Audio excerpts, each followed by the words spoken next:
Watching porn has nothing to do with lust or sex.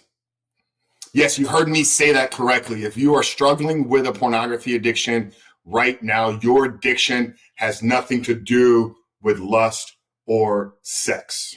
Now, there will be a small asterisk. Some of you that perhaps maybe have a sexual addiction that act out with pornography, this podcast and this video is not for you.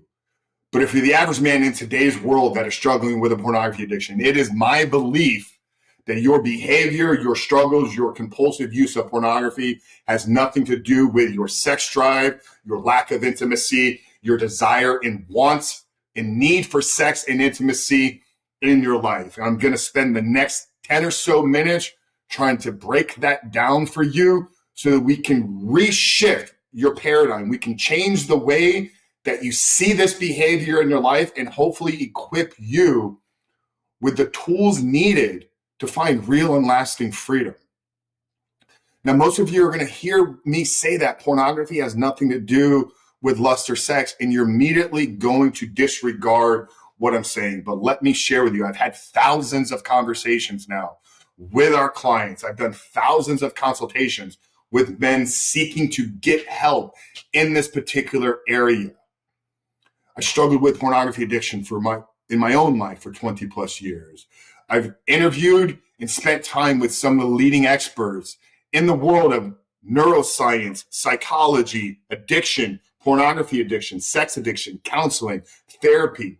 So this episode of The Rebuilt Man is my findings, my discoveries in the last 6 years in a belief that I hold to be very, very true in my life and how we coach and help our men. And what I see is the reason as to why so many men stay strong. Now, yes, I understand when you are watching pornography, you're watching people engage in sex on a screen. To the women hearing and watching this right now, I know that when you think about your husband, boyfriend, or significant other watching pornography, you see it as he is cheating on you. But did you know the average age of exposure right now to internet streaming pornography for young boys and girls is 8 to 11 years old?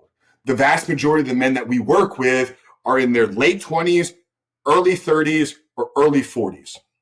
Okay, so this is a generation of men and boys, the first generation in human history that grew up with a smartphone, that grew up with access to unlimited streaming pornography at their disposal 24 hours a day, 7 days a week.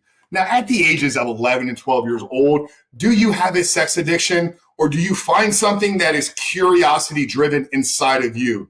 You then realize, because you've been told that it is bad, because you were brought up in the church, you've been told that it is a shameful activity, that you hide it. But that thing made you feel good. Watching the pornography made you feel good, but it created shame inside of you. Now, that shame, you didn't know where to go to process it, so you ran back to pornography because it made you feel good. Now, you're doing this in your teenage years as your brain is developing, as you're becoming the man that you're going to become later on in life. But what ended up happening is you ended up developing a pattern of behavior that when you're ashamed, that when you're stressed, that when you're anxious, that when you don't know where to go, the only outlet, the only act of behavior, the pattern created was to go look at pornography. So now you get into your 20s, you get into your 30s, you start building a life. You get locked into your career. You start pursuing intimate relationships. You start navigating the world of responsibilities and stressors. But here's what happened. As a young boy, you conditioned yourself that when you're stressed, anxious, tired, alone, afraid, your outlet was pornography. See, pornography doesn't become the outlet when we desire sex. Pornography became the outlet when we desired stress relief. Pornography didn't become the outlet when we wanted connection. Pornography became the outlet when we don't like being alone. You see, there's a difference in how our brain is responding and how our brain is reacting and how we're literally using this, not as a tool to get connection, but as a tool to escape isolation.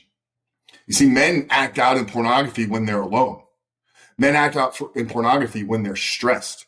Men act out in pornography when they don't feel worthy? When you're alone, are you thinking about sex? Like real intimacy? When you're stressed, are those the times that you are most desiring intimate connection? When you don't feel worthy, do you feel worthy to a woman? You see, a sex addiction is the addiction of sex. Pornography addiction is not sex. It is an isolated behavior done alone, in private, in secrecy, to escape certain feelings. It's not about sex. It's not about lust. Do you use watching sex to engage in pornography consumption? Yes, because that's what porn is. Porn is the visual production of sex.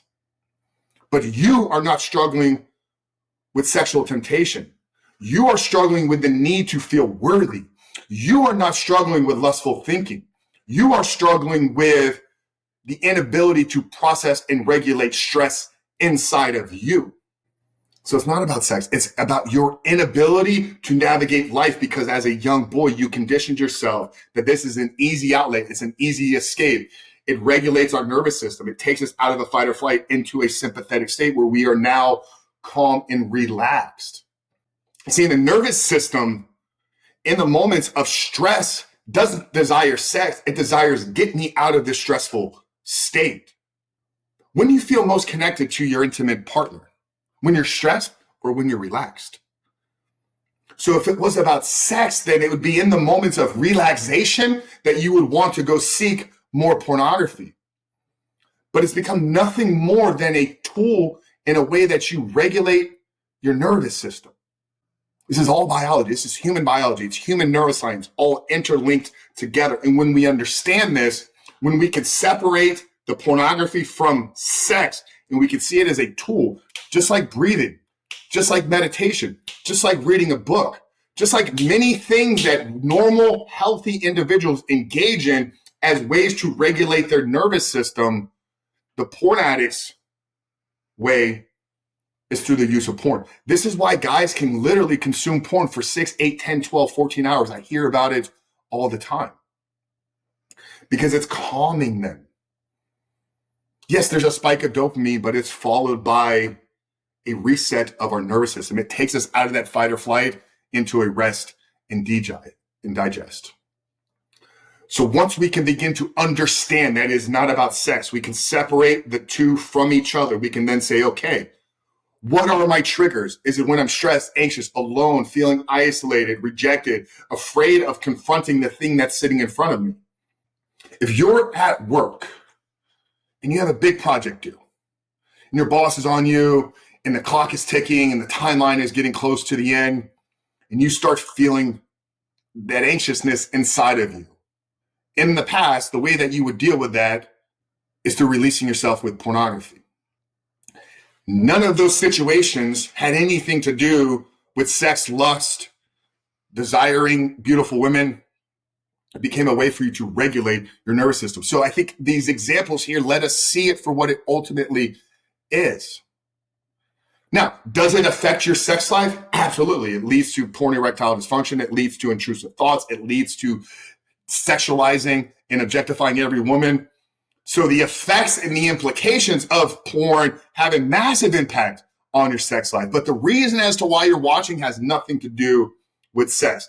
And the sooner you can realize that, the sooner you can build an actual plan to get down the pathway to freedom. So recognize where you're triggered. Identify the parts of your life that lead you to pornography, and then begin to build real actionable tools to auto-regulate your nervous system. Breathing, meditation, Tai Chi, mindfulness walks, mindfulness practices, gratitude practices, early in the day, daily reflection journaling, all the things that we teach and coach inside of our program. And if you're looking for some solutions, inside our course, we have an entire program section dedicated to nervous system regulation. Another part of the program helps us rewire our brain, identify the root of this issue, rip it out, and create a new identity. If it's something that you're interested in doing. If you're saying, hey, Frank, what you're saying here is making a ton of sense. I've realized for years that I cannot do this on my own. Then I want to invite you to join our community for a 1-week trial. It's absolutely free. There's no obligation to stick around, to join, to stay with us. You can take a peek inside it. You can begin to practice some of these tools. You have a week to actually practice what the course teaches. And if you don't like it, sayonara, my friend. Good luck on your journey. But it's worth a shot. Wouldn't you say?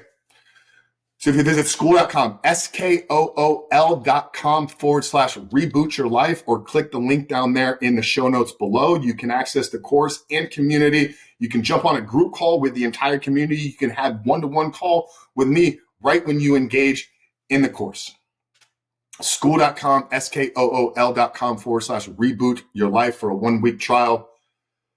But stop labeling your porn use as a reason or byproduct of strong sex drive, high sex drive. It has nothing to do with lustful thinking, has nothing to do with sex or your lack thereof. Guys, I hope this one made sense to you. I hope it was valuable. If it did, rate, review, share. Make sure to subscribe here on YouTube. If you're listening on the audio side, guys, subscribe as well. But Coach Frankie, the Rebuilt Man, we love you. We'll see you in the next one.